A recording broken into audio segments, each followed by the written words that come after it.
दोस्तों आज हम एक्सप्लेन करने वाले हैं हाल ही में रिलीज हुई तेलुगु मूवी अनागानागा ओकाराजू को, जिसमें हमें लीड रोल में नवीन पोलिसेट्टी और मीनाक्षी चौधरी देखने को मिलेगा। ये मूवी 14 जनवरी 2026 संक्रांति के मौके पर रिलीज हुई थी।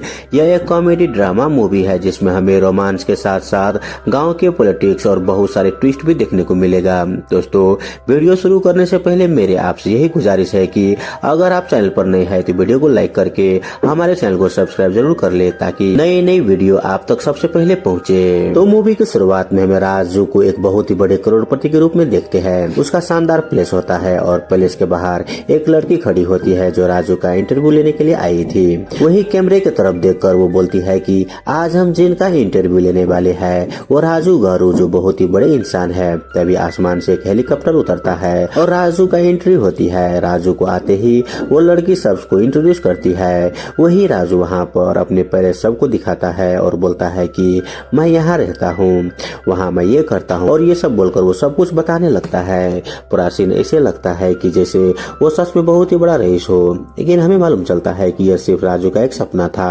हकीकत में राजू इतना अमीर नहीं होता, वो सिर्फ नाम का जमींदार है। उसके दादा ने कब का सारी प्रॉपर्टी अयासी में उड़ा दी थी।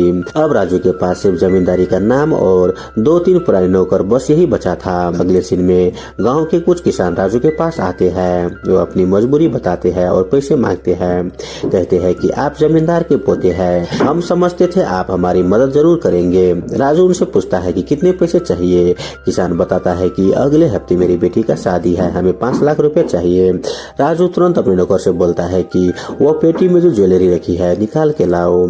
जब पेटी आती है तो अंदर कुछ भी नहीं होता। राजू झूठा रौब दिखाते हुए बोलता है कि वो ज्वेलरी गोल्ड पॉलिश के लिए दी हुई है, आते ही पैसे दे दूंगा। किसान खुश होकर चले जाते हैं, लेकिन सच्चाई यह है कि राजू के पास एक भी पैसे नहीं होता। कुछ गांव वाले उनसे पूछते भी है कि तुम हमेशा अमीर जैसे बिल्डअप क्यों देते हो। तब राजू मुस्कुराकर बोलते हैं कि देखते रहो, एक दिन मैं इसी गांव में करोड़पति बनूंगा। हम जानते हैं कि राजू के दादा पहले बहुत ही बड़े जमींदार थे, लेकिन सारी प्रॉपर्टी औरतें के नाम कर दी और खुद अयासी में सब कुछ खत्म कर दिया। अब एक दिन राजू को अपने दोस्त की शादी के कार्ड मिलता है। वो बड़ी इज्जत से शादी में जाता है, लेकिन वहाँ जो दूल्हे की माँ होती है वो राजू को देखकर ताना मारने लगती है कि तुम्हें यहाँ पर किसने बुलाया, हमने तो सिर्फ बड़े लोगों को इनवाइट किया था। खैर तुम आ ही गए हो तो खाना खाकर चले जाना। राजू बोलता है कि मैं भी जमींदार का पोता ही हूँ, लेकिन फिर भी उसकी माँ मुझे कोई भी इज्जत नहीं करता। ये सब देखकर राजू को बहुत ही बुरा लगता है। गुस्से में वो बोल देता है कि आज तुम्हारी बहू पैसे वाली है, इसीलिए तुम इतना घमंड दिखा रही हो। एक दिन मैं तुमसे भी ज्यादा ग्रैंड शादी करूंगा। मेरी शादी पूरी सेलिब्रेशन के साथ होगी और सबसे पहले वेडिंग कार्ड मैं आपको ही दूंगा।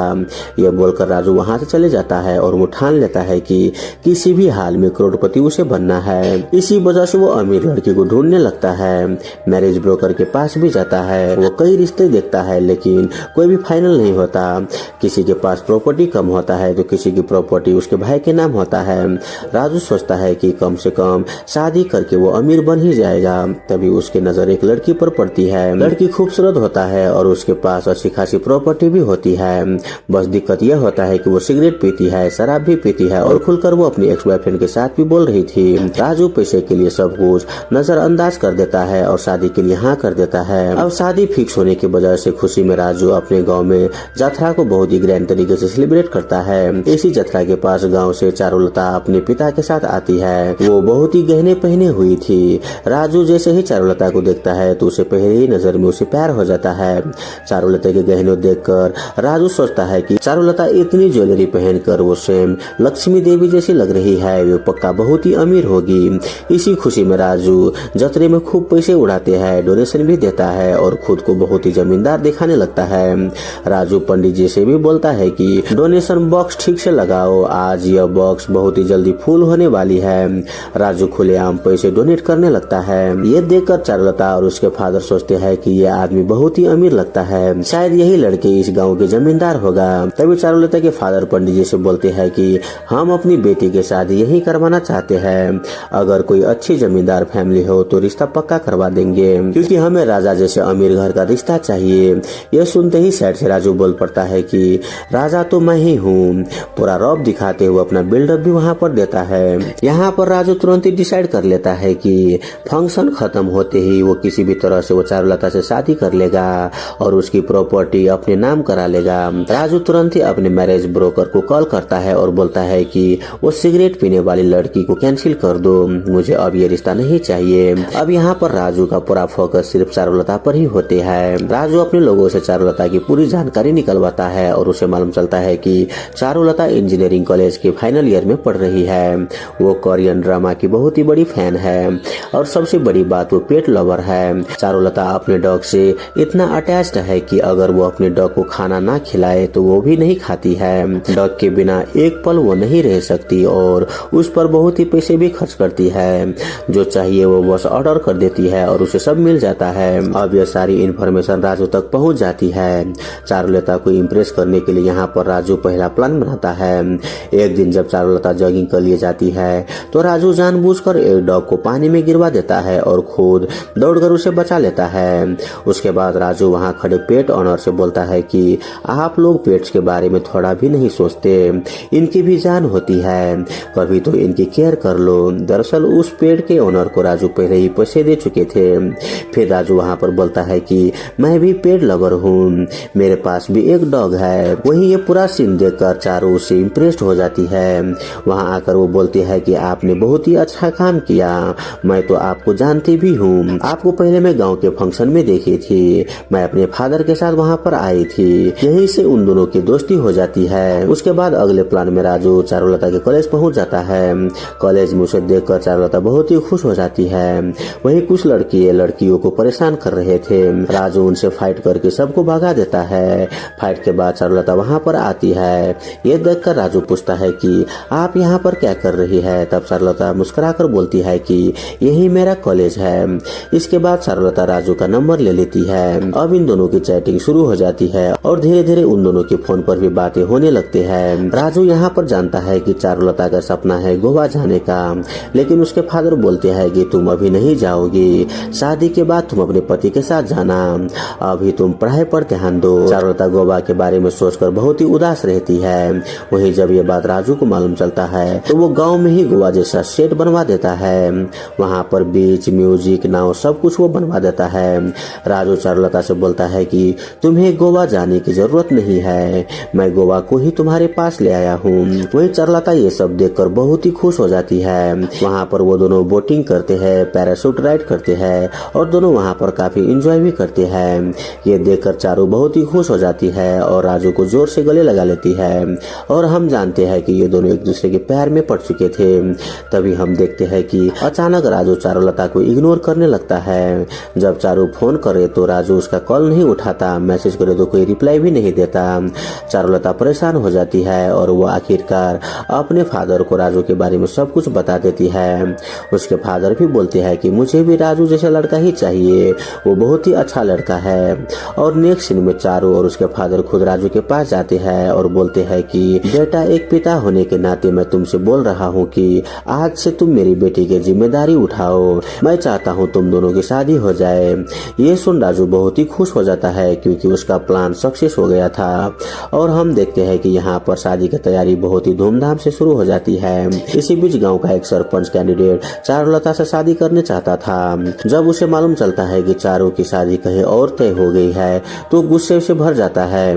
वहीं उधर अब राजू अपना इंसल्ट का बदला लेना चाहता था। वो शादी का कार्ड लेकर अपने दोस्त के मॉम के पास पहुंचता है और बोलता है कि मैं भी भूपति राव की बेटी से शादी कर रहा हूँ, हमारी फैमिली आपकी बहू से भी बहुत ही ज्यादा अमीर है, उसकी प्रॉपर्टी का बिजनेस सबसे ज्यादा है, हम किसी का इंसल्ट नहीं करते, आप लोग शादी में जरूर आना।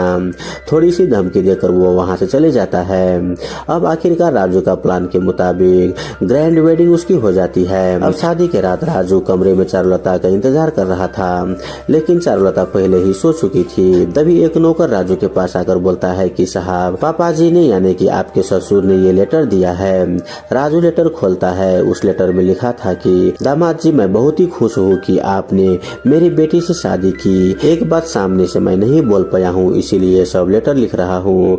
मैंने जो पैसे कमाया था वो सब लॉटरी में लगा दिया, मेरी पूरी प्रॉपर्टी खत्म हो गई है, अब मेरे पास कुछ भी नहीं बचा, मैं तीर्थ यात्रा पर जा रहा हूँ, आप मेरी बेटी का ध्यान रखना।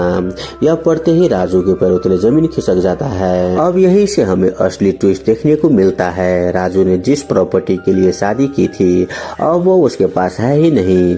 ये सब जानकर राजू हंसते हुए घर में घूमते हुए बोलता है कि ससुर जी आप मेरे साथ प्रैंक कर रहे हो ना, कहाँ छुपे हो, सामने आओ।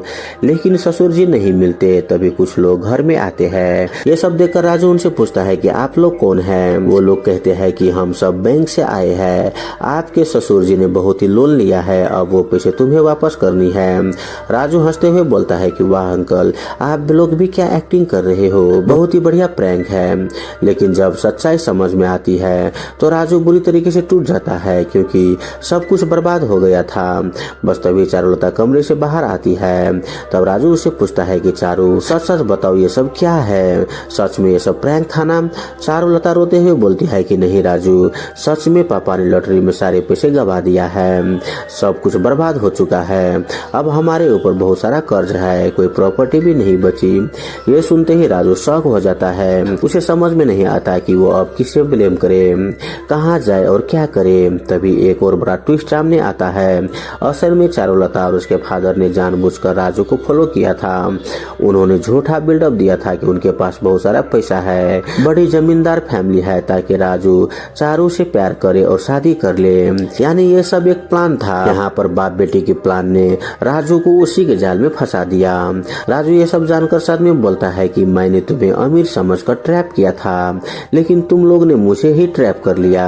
वो टूटे मन से भगवान से पूछता है कि मेरे साथ ही ऐसा क्यों हुआ, मैंने क्या गलत किया था। तभी वहाँ पर गांव के सरपंच कैंडिडेट येरी बाबू आता है। वो हंसते हुए बोलता है कि चारू, जिसे तुम अमीर समझकर शादी किया उसके पास तो कुछ भी नहीं है, फिर भी वो खुद को जमींदार बताते फिर रहे थे।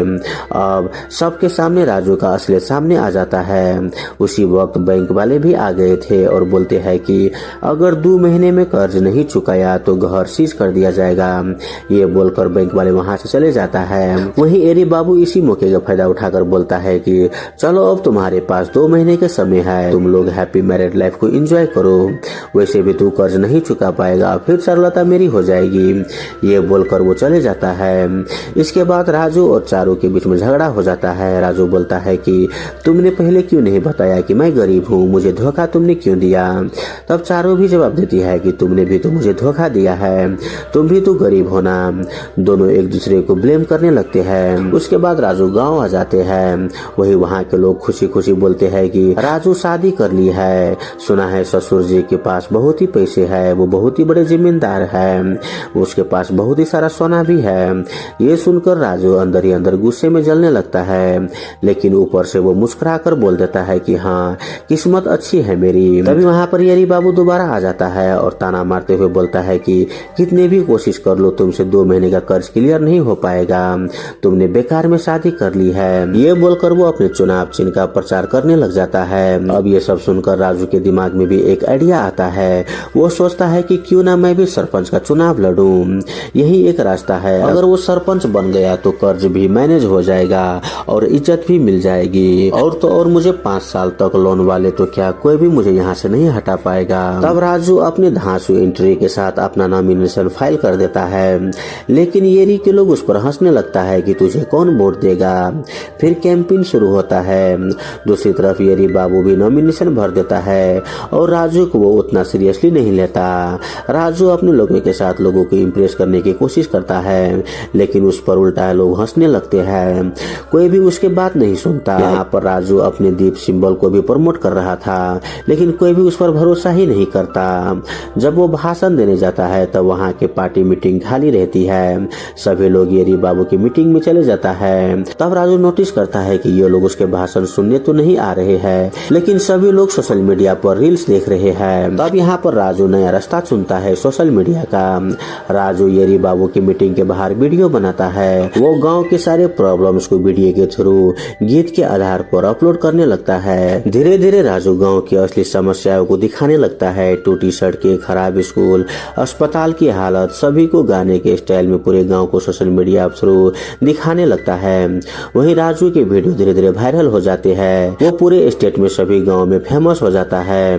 राजू के वीडियो देखकर सीएम कैंडिडेट खुद इलाके के प्रॉब्लम्स के बारे में जानते हैं और वो ऑर्डर देता है कि तुरंत ही फंड्स भेजो, इलेक्शन से पहले सड़क, स्कूल, अस्पताल सब ठीक करवाओ। वही सारे लोग ऊपर के आदेश आने पर गांव के प्रॉब्लम्स को ठीक करने लगता है। अब अचानक गांव में बदलाव शुरू होने लगता है, सड़कें बनने लगती है, स्कूल सुधरते हैं और अस्पताल चालू हो जाते हैं। यह सब देख गांव वाले भी हैरान हो जाते हैं। सब बोलते हैं कि यह सब राजू की वजह से हुआ है। अब गांव के सभी लोग खुलकर बोलने लगते हैं कि मेरा वोट राजू को। धीरे धीरे गांव के सभी लोग राजू को हीरो की तरह देखने लगते हैं। तभी गांव की ओपोजिशन के एक पॉलिटिशियन राजू को बुलाता है और बोलता है कि तुम सोशल मीडिया पर स्टार बन चुके हो, सब तुम्हें ही वोट देना चाहता है, क्यों ना एक डील कर ले। अगर तुम चुनाव से हट जाओ तो मैं तुम्हें 20 करोड़ दूंगा। अब 20 करोड़ सुनते ही राजू के चेहरे पर खुशी आ जाता है और वो सोचता है इतने में सारे कर्ज भी खत्म हो जाएगा। राजू डील को एक्सेप्ट कर लेता है और चुनाव से हटने का ऐलान कर देता है। वो एक वीडियो बनाकर बोलता है कि यह सब मैंने पैसे के लिए किया है। वही गांव में हो रहे सभी विकास यही लीडर करवा रहे हैं। वही वो राजू की वीडियो वो पॉलिटिशियन सोशल मीडिया पर वायरल करवा देता है और गांव वाले भी वीडियो देखकर शॉक हो जाते हैं। सब सोचते हैं यही है असली चेहरा राजू का। अब गांव के सभी लोग राजू को हेट करने लगते हैं, लेकिन असली ट्विस्ट ये होता है कि जब राजू ने गांव की समस्याओं को वीडियो बना रहे थे तभी सरकार ने गांव की असली हालत देखी थी। राजू ने कई गरीब किसानों को मदद की थी, कई लोगों की जमीन बैंक वालों के पास गिरवी था, तब राजू ने उन पैसों से सारे लोगों को जमीन वापस दिलवाई थी। कई किसानों का कर्ज भी चुका दिया था। राजू अपने सारे पैसे किसानों को मदद में लगा देता है, अपने लिए वो कुछ भी नहीं रखता। वही गांव वाले भी समझ जाते हैं कि राजू ने जो पैसा लिया था वो अपने लिए नहीं बल्कि सारे पैसे गांव वालों में खर्च करवा दिया। वही जब इलेक्शन होता है तो पूरे लोग राजू को दिल से वोट देता है और राजू भारी मार्जिन से वो चुनाव जीत लेता है। ये सब जानकर येरी बाबू वहाँ पर गुस्से में हंगामा करवा देता है। तब चारुलता उसके पास जाकर बोलती है कि तू तो बोल रहा था कि तुझे 4 वोट ही मिलेंगे, देख मेरा पति 3000 वोट से जीत गया है। तब वहाँ पर राजू ग्रैंड तरीके से एंट्री करता है और बोलता है कि मेरे लोगों पर कोई भी हाथ नहीं उठाएगा। वो एरी बाबू को चेतावनी भी देता है। तभी वहाँ पर राजू के पास चारू के फादर आते हैं और बोलते हैं कि कंग्रेचुलेशन दामाद जी, मुझे पता था कि तुम कुछ बड़ा ही करोगे। राजू मुस्कुराकर बोलता है कि आप तो यात्रा पर गए थे ना, अब जिम्मेदारी आप ही संभालिए और ऐसे लेटर फिर से मत लिखा कीजिए। ये सुन सभी लोग हंसने लगते हैं और आखिर में राजू चारू और उसके फादर के साथ मिलकर गांव की सेवा करने में लग जाते हैं और इसी हैप्पी मोमेंट के साथ ये मूवी यहीं पर खत्म हो जाता है। तो दोस्तों आई होप आपको ये मूवी एक्सप्रेशन वाला वीडियो अच्छा लगा हुआ हो। अगर आपको वीडियो अच्छा लगे तो वीडियो को लाइक करके हमारे यूट्यूब चैनल का सब्सक्राइब जरूर कर लीजिएगा। धन्यवाद।